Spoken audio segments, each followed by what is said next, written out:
Magandang hapon mga bata. Magandang hapon, teacher. Okay, lahat ba ay nakakain na ng kanilang tanghalian? Opo.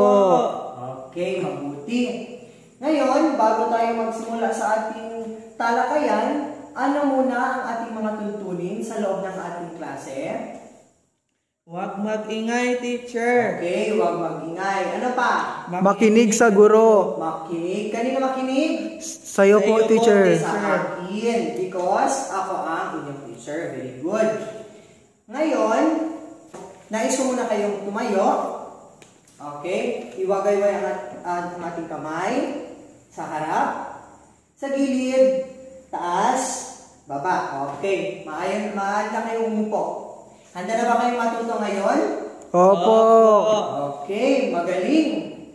Ngayon, meron akong ibabahagi sa inyo. Nung nakaraang linggo, pumunta ako sa aming probinsya. At pagdating ko doon sa aming probinsya, ako ay namangha sa aming bagong gawang bahay. Namangha ako sa mga materyales na ginamit ng mga karpintero sa paggawa sa aming bahay. Nais nyo bang malaman kung ano ang mga materyales na kanilang ginamit? Opo. Okay. Gumamit sila ng kawayan, metal, at sino makapagbigay ng huling isa? Teacher. Yes. Bato. Bato. Tama. Very good. Bato.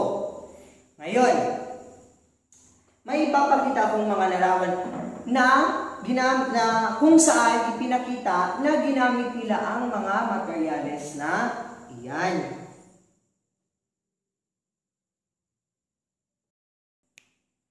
Okay.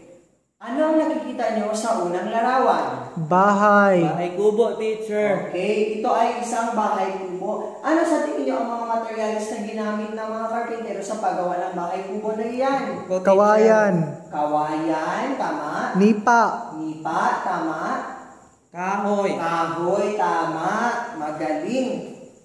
Ano naman ang masasabi nyo sa pangalawang larawan? Teacher. Yes. May ginamit na silang metal, teacher. Metal. Gumamit sila ng metal. Andito sa mga grills na yan. Ano pa? Gumamit sila ng semento, teacher. Gumamit sila ng semento at bato. Very good. Gumamit sila ng bato. Andyan, makikita sa pangalawang larawan. Ngayon, para sa pangatlong larawan, ano ang inyong makikita na material na ginamit ng mga karpintero? Kawayan, teacher. Kawayan at Nipa. Kahoy. kahoy. Very good. Yan ang mga materyales na kanilang iginawa. Ngayon, may mga inihanda akong gupit-gupit na mga papel at ito ay magsisilbing bilang kawayan sa ating talakayan ngayon. At tuturuan ko kayo kung paano maghabi. Tama. Ngayon, sa isang kapirasong papel, ifo-fold siya crosswise. Alright? Ngayon, gugupitin natin ng bahagya. O, bahagya lang, hindi buong gupit, ha?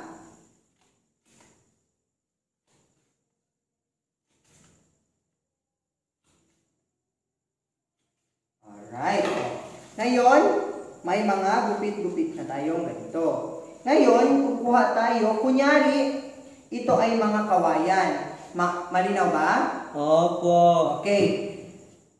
Ilalagay natin, papasok muna mula sa baba, pa taas. At ipapasok ulit sa baba at sa taas. Okay? Hanggang sa makarating ito dun sa dulo. Very good. Oh. Ngayon, kukuha naman tayo ng ibang kulay na kawayan. Kung nakikita ninyo na laktawan natin ito. Ngayon, mauuna tayo sa pababa. Malinaw? Opo. Baba, akyat, baba, akyat, baba, akyat. Ayan. Nakikita nyo na ba ang pattern na aking nagawa? Opo. I-continue natin hanggang sa maubos ang mga kunyari na, mga papel na kunyaring kawayan. Dito. Okay, ngayon tapos ko na naihabi ang ating papel. Ganito ang magiging disenyo ng paghabi natin kung ito ay Tapos kawayan. Tama. Ngayon, kung makikita nyo sa ating larawan, sa naunang larawan, gumamit sila ng paghabi sa dingding nila, teacher. panggamit sa dingding. At ang kanilang ginamit ay Kawayan. kawayan. Ang paghahabi ay ang paggamit ng kawayan bilang paghabi ay isang kagamitang Traditional. industriya. Very good. Ito yung mga kagamitan na pang-industriya. Saan sila usually natatagpuan? Ito ay nasa mga dekorasyon, sa Okay? mga damit, Ginagamit sa pang-dekorasyon. sa mga, Pero saan siya nahahanap ang materyales? Saan? sa mga construction, Sa mga construction, pwede. Sa ating pamayanan. pamayanan. Tama. Karamihan ang mga bambu ay nahahanap sa tabi ng ilog. Ang mga bakal ay nabibili naman, tama yun, sa mga construction sites. At yung mga kahoy naman ay sa gubat at bukid. Kanina, ipinangkat ko kayo sa dalawang grupo. Ngayon, nais ko ang dalawang grupo ay pumili ng isang magre-representa para sa kanilang grupo at pumunta dito sa harap at kunin ang mga sobre na ating inihanda para sa inyo. Okay. Ngayon, maaari nyo nang buksan ang mga sobre na aking inihanda. Sino makakapagsabi anong laman ng mga sobre na iyan? Tama, mga gupit-gupit na papel.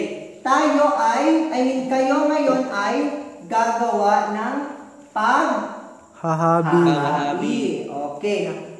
Ngayon, bago tayo magsimula, ano ulit ang mga dapat tandaan kapag tayo ay nagkakaroon ng gawain sa loob ng klase? Ako, teacher. Yes. Makilahok sa kaklase, teacher. Tama, makilahok sa kaklase. Ano pa? Huwag maingay. Huwag maingay. Ano pa? Gawin ng tama ang aktibidad. Tama, gawin ng maigi ang mga aktibidad. Ngayon, ito ang sample ng paghahabi. Okay? Step 1, gupitin ang buong papel gaya ng ginawa ko kanina. I-fold lengthwise and then magkakat kayo. Kayo na bahala kung gusto nyo medyo slant or gusto nyo pa straight. Kayo na bahala. And then, ipasok, alternate hanggang sa maging weave na siya. Ganito. Malinaw ba? Opo. Okay, bibigyan ko kayo ng 2 minuto. Okay. Tapos na ba ang inyong gawain? Opo. Okay, very good. Okay, ngayon, sino makakapagbasa ng instruction? Ako, teacher. Okay, yes, Ahmad. Ayusin ang steps kung paano gawin ang plain weaving technique sa isa step at sa huli. Okay, very good. Tapos na ba, mga bata? Opo. Okay, magaling. Ngayon, ibalik na ang inyong mga gawain dito sa harapan. Maraming salamat. Ngayon, ano nga ulit ang ating natutunan sa araw na ito? Ako, teacher. Yes. Natutunan namin sa araw ngayon is yung plain weaving technique, teacher. Alright. Plain weaving technique na kung nasa industriya, ano ang gamit? Kawayan. Good. Gumagamit ng kawayan. Saan usually ang mga materials na yan ay nahahanap? Sa Sa bukid, bundok, teacher. Sa bundok sa ating Pamamayanan. Ayan, very good. Ang galing-galing talaga ng mga bata. Knock your heads. Okay. Ngayon, nais ko munang tumayo lahat. Okay. Paalam mga bata. Paalam na po, teacher.